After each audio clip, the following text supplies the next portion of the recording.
It doesn't matter what age you are, what you do for a living, where you live, attitudes are pervasive. And I think a lot of it comes from bad habits. Some of it's maybe a little laziness. And we have to realize that attitudes aren't high gas prices or taxes or the bird flu. They're not something that happens to us. They are a choice, and we can choose them. And every single day when you wake up, and multiple times throughout the day, you have a choice as to whether you're going to have a good attitude about that situation and handle it with personal responsibility, or you're going to have a bad attitude. Somewhere in our brains we think sometimes having a bad attitude either makes us feel better about the situation or doesn't take as much effort as taking responsibility and making a choice. But in truth, it's really, when you get into the habit of it, it's really easier to have the good attitude. So we're going to explore all the time, all day long. You're sending yourself little messages inside your brain. Research that has gone through on you, like the number of negative thoughts versus positive. It's like negative outweighs positive, like 75 to 80% of your thoughts are negative. And that's really sad, and we're doing that to ourselves. That's something you can control. But it's a huge bad habit, and it's hard to break. So my favorite one is to take a rubber band and put on your wrist. And if you're right-handed, you put it on your left wrist. And if you're left-handed, you put it on your right.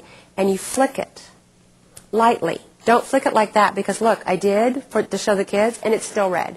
If you flick it that much, your wrist is going to be red and swollen before you know it. And if it gets really bad, then you probably need way professional help beyond me.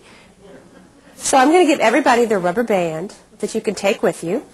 You know, it's true, though. Somebody said, give me two. And I have people, I always tell people, if you know of somebody else that you know that needs one, come up afterwards, and I'll give you a rubber band.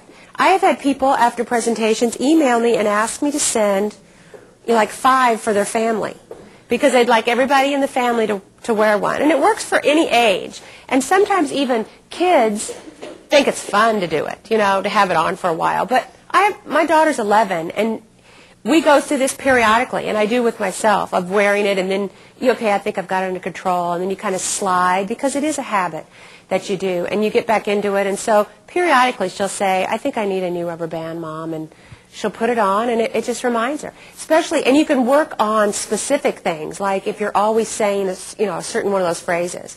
Like somebody this morning said, that they say, because I said so, like to, I guess, a younger sibling or, a friend or something.